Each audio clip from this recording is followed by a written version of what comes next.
Alright, so everyone, here in our first lesson, we're going to talk about a very quick and overview of our lesson and the scene file.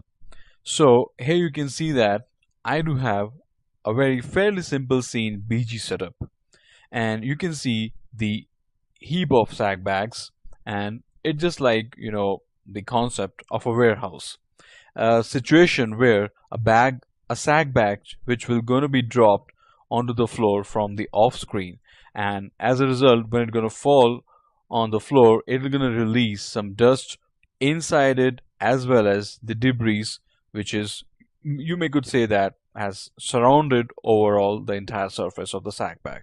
All right, so let me just first of all talk about the outliner.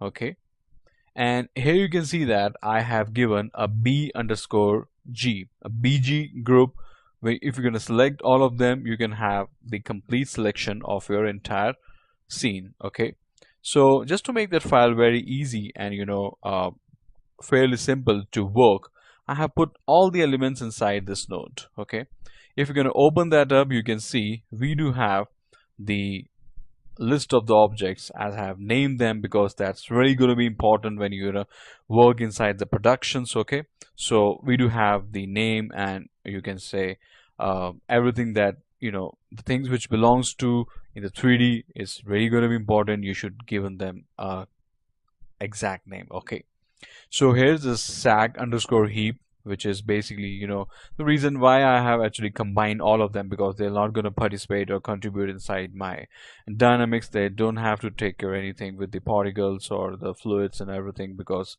the distance is pretty much high. So the fluids and the particles are not going to reach towards them. So I've just combined all of them. All right. And we do have some light setups, of course, the point light and the area light that surely are going to talk about this section, the lighting section, which is very important in terms of the dynamics also in the last stages of our course. Okay. And we do have a roof, which is basically the topmost section in this simple scene BG setup.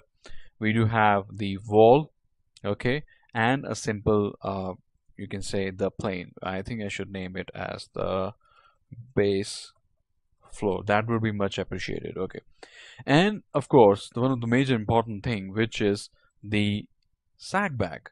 Now if you're going to open this the sack bag, you're going to see we do have two emitters. One is a particle emitter, another is a fluid emitter. So of course we're going to use the fluid and the particles, and this particular element, which is this sack bag, is going to be the source of emission for the fluids as well as for the particles. Okay, and of course for the fluid container, like we're going to create the fluid.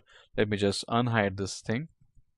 Actually I have disabled this up, so you might could see that some sections of the sack bag is not included inside, because we are at frame 107. So the fluids will gonna come approximately at 35, which is the contact position of the sack on the floor. So again I'm gonna hide that up, and let's just play a timeline and to see some interesting flexing. Yeah, so here you can see that now this is basically I'm just doing in the you can say as a real time. I can scrub my timeline. I can see the impact.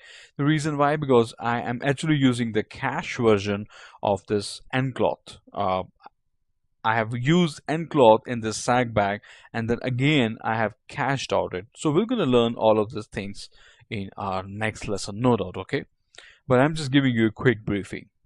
And of course, if you can see over the right section, which is basically the layer editor, here I do have the render layer setup. So I have certain layers like shadow pass, z depth, particle, doff, bag, AO, bag diffuse, bag shadow.